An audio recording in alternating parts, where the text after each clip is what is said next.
পরিবর্তন দরকার, প্রমোদ বড় সরকার।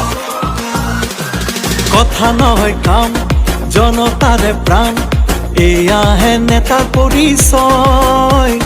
ভেদা ভেদ নাই, মাটির মানুহ ভাই, নেতা বুলি তেওঁ কেহে কয়। নানা ভাষা ধৰ্ম আৰু বৰ্ণ জাতি, অধিকাৰ ট্ৰেক্টৰে দিব আনি। दिनै जोबोद गोजोनथाव बाथ्रा जे इउपिपिएल दोलोनि जे दिनै नमिनेशन जे साबमिट होनाय बेहाय जोङो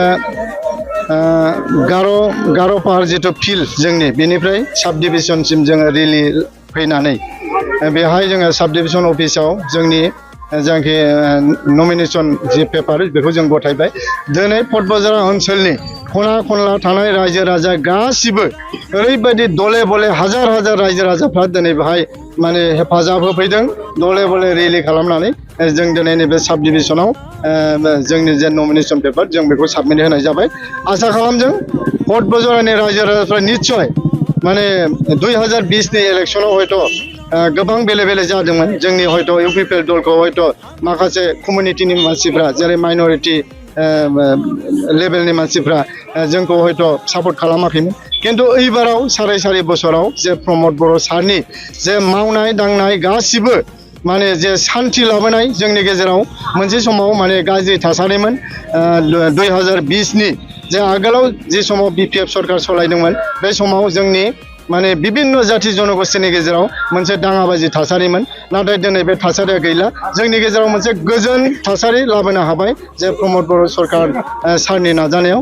दा दिनै गोजोनखौ हास्थायनानै बा जोंनि ओनसोला जिहेतु गोग्लैसोनाय ओनसोल माने लामा दालां बान्दो हयथ' जोंनि गेजेराव गोबां जाबावनांगौ दङ।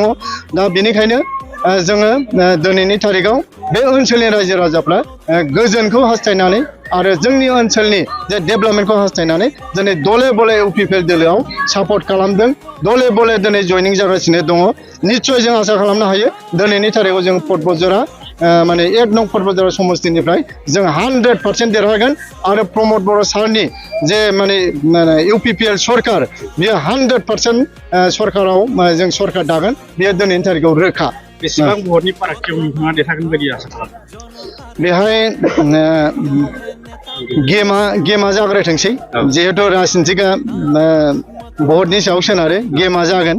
बेनि उनाव निस्सय नोंथांमोना मिथिगोन दिनै जेसेबांनाखि लोब लोब रायजो राजाफ्रा ओंखारदों निस्सय बेखौ नायनानै नोंथांमोनाबो एसे हमनो हाखागोन।